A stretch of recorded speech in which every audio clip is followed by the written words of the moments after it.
You've selected your signature speaking topic. In fact, maybe you've already crafted the presentation, but where are you going to deliver it? The thought of sending a pitch to someone you don't know is producing more butterflies than you ever expected. But don't worry, friend. Take a deep breath. Today, I'm going to share with you 3 ways to pitch your presentation more confidently. Hi, I'm Jessica, and I help small business owners and CEO leaders use the power of public speaking to reach more people and scale their impact and income. And over the years, I have learned that when we say the word pitch, it either incites one of 2 feelings. One, the person I'm talking to is so excited and eager to get their message out to more people who need to hear it. Or 2, they are starting to panic, breaking out in a sweat and saying, absolutely not, I cannot ask for that opportunity. So whatever feeling you have around pitching right now, know that you are welcome here, and I understand and have experienced both of those feelings. Now, when we talk about pitching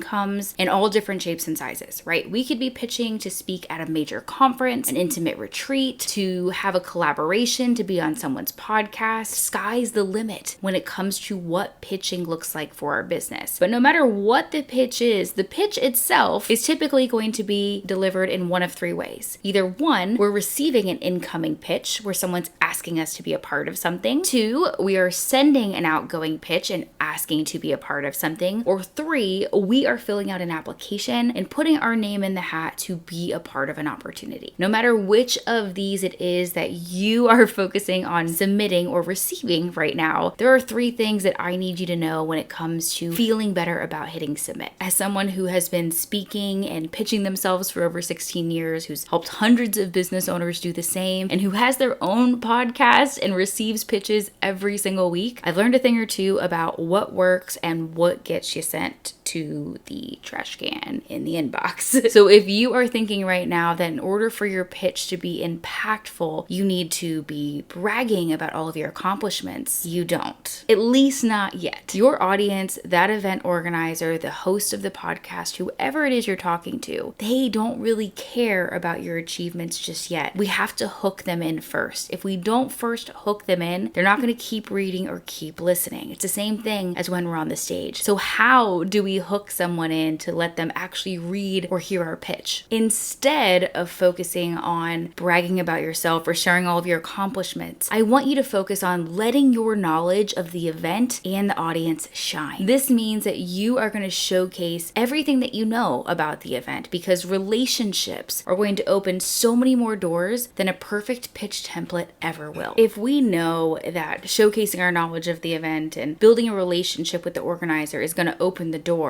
then what should we be doing before we send the pitch? Homework. We've got some homework to do. There are 3 things you need to focus on when you are in event research mode. 1, what is this event actually about? Have they had past events? Who spoke at it before? What is their mission, their vision, their values? Who is the audience that typically attends? All of this data is going to give you great insight as to, is this an event you want to be a part of? And it's going to give you reference points to talk about inside of your pitch. The second thing you need to know before you ever send that pitch is what difference you're going to make for the audience. When you're not clear on the impact or tangible difference that you're going to make for the audience, we often default into trying to showcase or prove our value as a person or a speaker. And 1, that's not what the organizer is looking for. And 2, I'm going to be super honest with you, that is just a slippery slope to imposter syndrome city. That's a place we just do not want to go, friend. Focus on the difference you're going to make for that audience. Where are they right now, and where will they be when your presentation is finished? Showcasing the transformation is going to be so much more impactful than why you are just an awesome human being. The third thing you need to know is why you specifically are the right person for this event. Because let's be honest, there are so many stages out there, and we are not going to be the best speaker for all of them, but we are going to be the best speaker for some of them. And in those instances, we need to first understand why we're a great fit, and we need to be able to communicate that with the organizer. So I'm willing to bet that there is an experience, some expertise that you have that is specifically designed for this event. So before you hit send on that pitch, get clear on why you should be on that stage. I think this is the point in the video where a lot of you are like, cool, thanks Jess, and you're going to minimize the screen and move on and go work on your pitch. And I'm so glad. I'm so happy that you are ready to do that. But